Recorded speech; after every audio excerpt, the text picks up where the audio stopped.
Howdy everyone, this is Noah Housley again with problem set 2 for Chem 105. Hopefully these are helpful. Again, these are just for my study, but if you can gain from them, that's good too.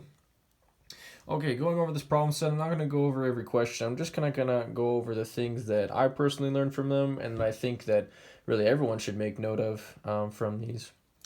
First, we went over the definition of precision and accuracy. These ones seem to come easy. Just that precision is repeatability, and accuracy is within the actual value, close to the actual value. In this class, we're going to do 1% away. So if it's 1% away from each other, from each value, then it's precise. If it's within 1% of the true value, then it's accurate.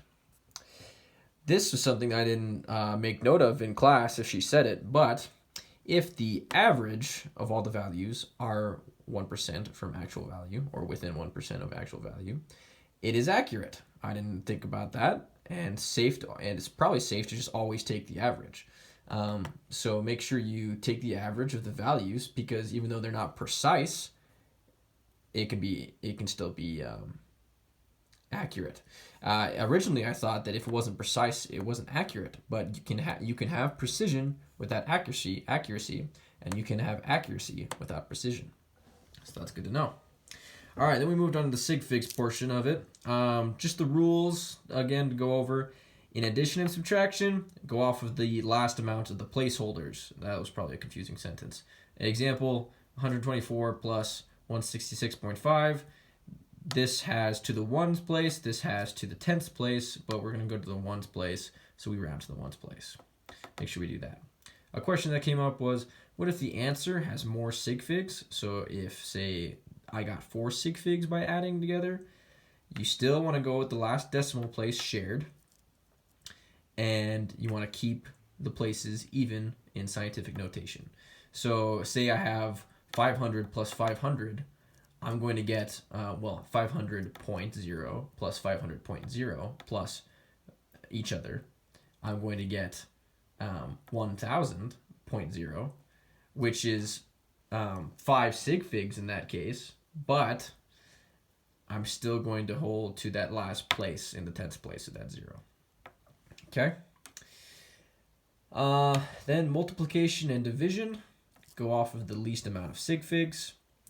A question we came up, that one's kind of easy. Just remember your sig figs rule. What makes a sig figs? What if a combination of addition and subtraction? What if there is a combination of addition and subtraction?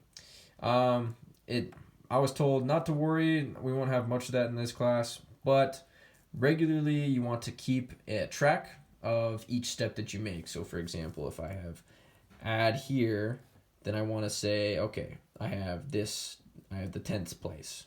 But then multiply here, then I take, okay, I have 4 sig figs here. But don't round. Don't round until the end. Something like that. Okay? Then we got to the conversion portion of the assignment, or the dimensional analysis.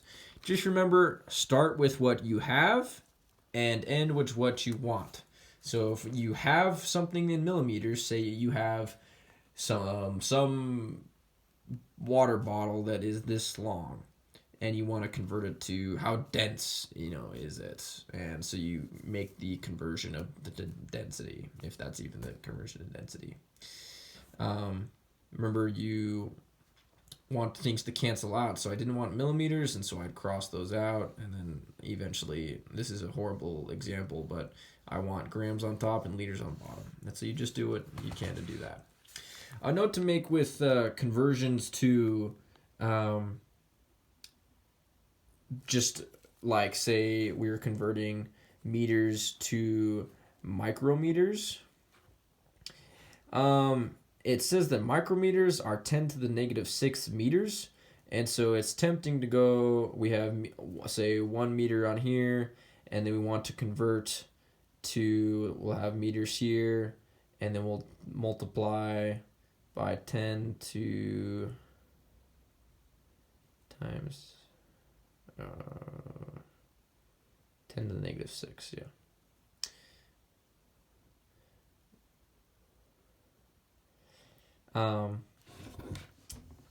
And so that will be correct. But then going up, so if you have micrometers and you want meters, you have 1 meter, and then what you'll do is you'll pay, oh, there's 10 to the negative 6 micrometers.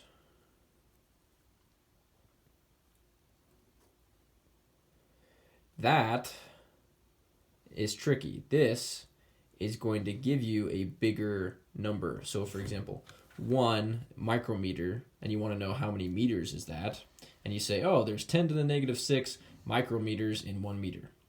And that is not correct. There is 10 to the 6th micrometers in 1 meter. And I probably had to do the same thing up here. I had to say 10 to the 6th micrometers in 1 meter. And that's how many micrometers I'll get. See, that's what I should have done. So you can't say put 10 to the negative 6. You have to put 10 to the 6. You have to think about how many are these in these, as opposed to, oh, the conversion from this to this is 10 to the negative 6. So be careful of that.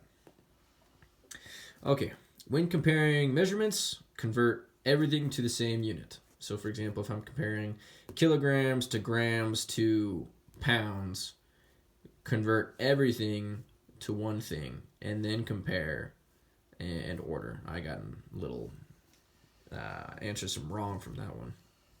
Okay, here's a good example of a conversion factor, or a conversion, or stoichiometry, or dimensional analysis, whatever you want to call it. I got this example from the problem set. It was converting how much we had this much gold, and we want to know how expensive it was. So we wanted, oh, I forgot to put my dollar sign here. That's important. So start with what you have. Say, we had this much gold, okay? So always think, okay, what do I have? I have this. And what do I want? I want it wants to know the cost. I want it in dollars. So I know I need to get from, and then whatever the conversions you know. So the conversions here were given. And so it said, oh, okay, we have this many, I know that 1 grams into a kilogram, ounces to a gram, and then dollars to an ounce. And then the kilogram cancels out, the gram cancels out, and the ounce cancels out. And we're left with just dollars. Sometimes you want to do 2 conversions. So for example, in the next question on the problem set, we converted 19.3 grams to it was a density, 19.3 grams per milliliter. And so we just got rid of the milliliters, and we ended with grams. And then we did the rest of the conversion. There was a note on there. There's no need to round when dealing with money, since it's an exact value.